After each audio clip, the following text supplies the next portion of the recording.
Hey, welcome or welcome back. It's as always good to see you. I thought I might do a what I ate Wednesday and maybe a little bit of a vlog if I do anything today, but I haven't really had breakfast today. I've just had a couple of cups of coffee. I might make a third here in a few minutes, but I'm gonna have an early lunch. It's a little bit after 10 a.m. and I'm having some vegetable korma that I made for dinner the other night, some leftovers. To get the calories for it, I added up the calories of all the ingredients, totaled everything in it, and then just divided it by the number of servings that I got out of it. So here is the vegetable korma. It came out to about 350 calories, but I rounded up to 400 to account for anything that I may have missed, even though I had included the oil and all the veggies and the sauce. So it was just potatoes, cauliflower, peas, and this curry simmer sauce, korma sauce in a jar. And no rice today because I didn't have any to make real quick. So this will be my lunch. There'll probably be a snack this afternoon maybe, but we'll see. Alright, it's still Wednesday of course. I'm just taking a quick break. It's a little bit after noon. I need to run to the UPS store to mail a couple of packages that I meant to mail on Monday. But, you know, I'm a little slow this week. So just taking a quick little break from work to run to the UPS store. It may not be very quick, but we're going to see what we can do, and I'll see you in a bit. Well, this is lovely in my front yard. They're doing some utility work, or I'm not sure if it's because Gateway Fiber is supposed to be coming to our area possibly, or what, but yay.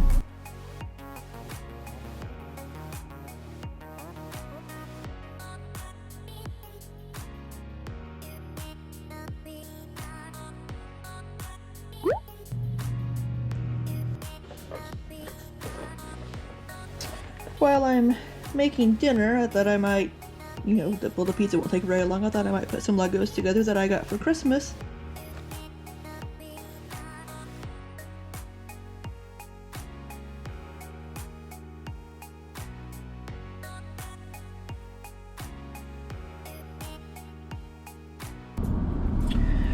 Good morning. It's pretty early. It's about 5:45 a.m. Saturday morning. I am getting ready to head down to Springfield to meet my brother and an aunt, uncle, and cousin for breakfast. My sister can't make it, so she won't be there. But yeah, and it's like a 3.25 hour drive. So 3 hours, 15 minutes, that is. So I'm gonna stop and get a coffee at the convenience store on my way down and hit the road. I also need to pick up a bathroom fan that my brother picked up for me that I'd ordered and came in when I couldn't pick it up. So that's my main reason for going down. Having breakfast with my family is just a bonus. So I'll maybe talk to you guys over some road footage and show you some breakfast, and I'll see you guys in a little while.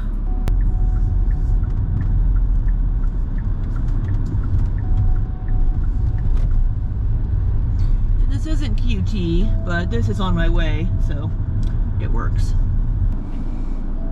Well, they are short-staffed, so they don't open until 6 a.m., so I have 10 minutes to wait if I want to get a coffee, and I really do want to get a coffee. And we're meeting at 9:30, so I should still be okay on time. The joy of driving in the Midwest when it's dark out is trying to watch for deer along the sides of the road jumping out.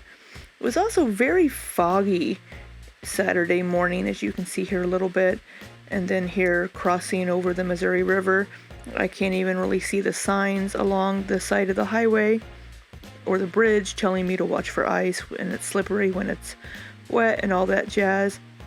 So it was very foggy until the sun came up.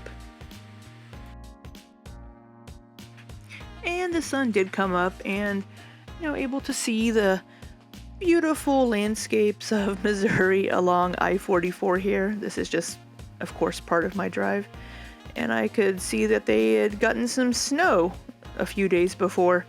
We didn't get any snow in my area where I live, really, just a light dusting. But the further south I went, there was more and more snow along the medians. Alright, stopping at the Love's here in Rollin, Missouri to get some gas and use the bathroom. Little fun fact about me for you. I was one of the first employees at this store. When it opened back in like 2004 or 2005 or something like that, I had left my job in Springfield, Missouri, where I was working all weekends, and then coming back here for grad school and school in my undergrad. And I worked here for a little while. I don't know, 6 months to a year maybe. And then when I became a graduate teaching assistant and was more into grad school, I stopped working here and just relied on my grad school income. So I always stop here just out of habit. And I worked at a few other places here in Rolla, which is where I went to university. And maybe I'll show those to you sometime, or show you around Rolla, show you the Rolla Stonehenge on campus. I haven't been to campus in a while. I came down and gave a talk to a technical communication class for my advisor about 7 or 8 years ago. But yeah, we'll see. There's a new QT across the road here that I've never been to. I love QTs. This is a QT truck stop apparently, because it has diesel pumps in the back. I work on the diesel side at Love's, so I'm familiar with the truck stop aspect and all that jazz of truck stops. But yeah, back on the road. At this next exit, there's a Phillips convenience store / gas station that I worked at when I was in college. MPC number 48, Midwest Petroleum Company. I was actually working there when 9/11 happened, and it was a very interesting day. Since we didn't know what had happened with the towers or who was responsible, everybody was panicking across the country. They thought maybe Saudi Arabia or the Middle East, so people were panicking and like panic buying gasoline. And so at my convenience store here, where you see that Phillips sign there, that's where I worked. I was off work that day, but I got called in, and I didn't have a card, didn't have my license, so I walked across town to work real quick. And every employee was on duty that day, because gas stations like across from us was a BP, and there was a Sinclair, and there were Mobiles and Motomarts in town. We were running out of gasoline, and we had employees outside collecting cash from people that were paying in cash the exact amount, like 20 bucks, 15, whatever. And then they would push the call button on the gas pump to let us know inside. I was working inside to let us know they collected the cash for that pump. And like each of us were working with a different person outside, so we could put the cash into the right register when they came in, and then we would cash out that gas pump. Because at the time, we didn't have people paying at the pump. It wasn't required. We had a lot of drive-offs, but before this day, people weren't required to prepay or pay at the pump. So that was how we were doing it. We had people outside taking cash where they could, some people coming inside, and we were getting really, really low on gasoline, on fuel.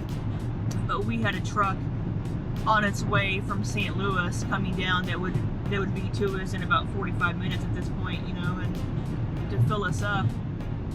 And at this time, gasoline was still hovering around like $1 a gallon. So, I mean, this was 2001, of course, and there were a couple of gas stations in town that got fined because they had jacked the price of gas up to like $2, $3, which was unheard of at the time.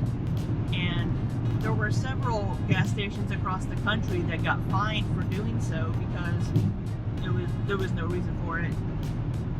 But that was a crazy day. It was a weekday because I had a class. I had been on campus that morning whenever everything went down. I'd been on the phone. I was actually on the phone with my mother. I was on campus early and decided to call my mom before my class. And when I was talking to her, actually. That was when I heard about the planes hitting the towers. While I was talking to her, the second plane hit the second tower. It was crazy. After class, I went back to the house where I was living with 4 other people, my roommates, and we were all talking about it, discussing everything, and then I got called into work a couple hours later.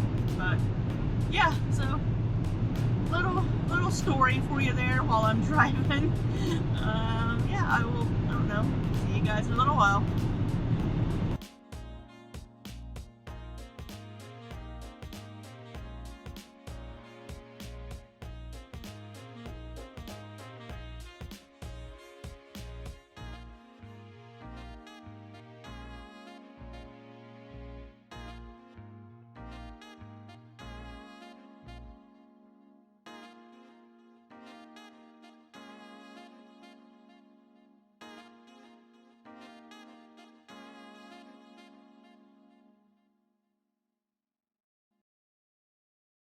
So we were meeting at the Cracker Barrel in Springfield, and the Cracker Barrel is a chain restaurant based out of Tennessee here in the U.S. And they have a storefront also inside the restaurant that sells all kinds of things, knickknacks, cards, quilts, clothes, old-timey candy that you can't really find many places anymore. And it's just kind of a neat little place to look around while you're waiting for your table to become available. And there's my Aunt Peggy and my Uncle Don. I ended up getting the biscuits and gravy, which also came with a couple of sausage patties.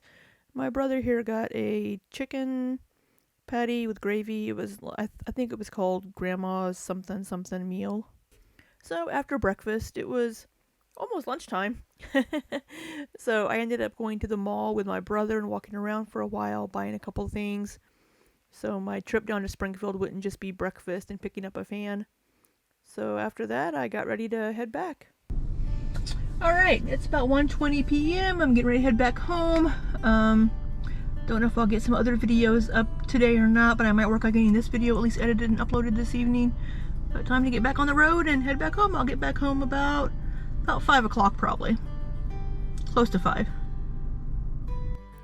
So as I'm editing this video on Monday, I realized I didn't really end this video.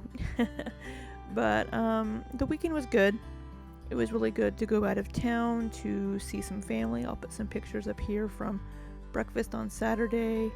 My cousin Shelly, my brother, my aunt and my uncle, which are Shelly's parents. My Aunt Peggy is my mom's twin. So we were always close to my Aunt Peggy's family growing up and her kids.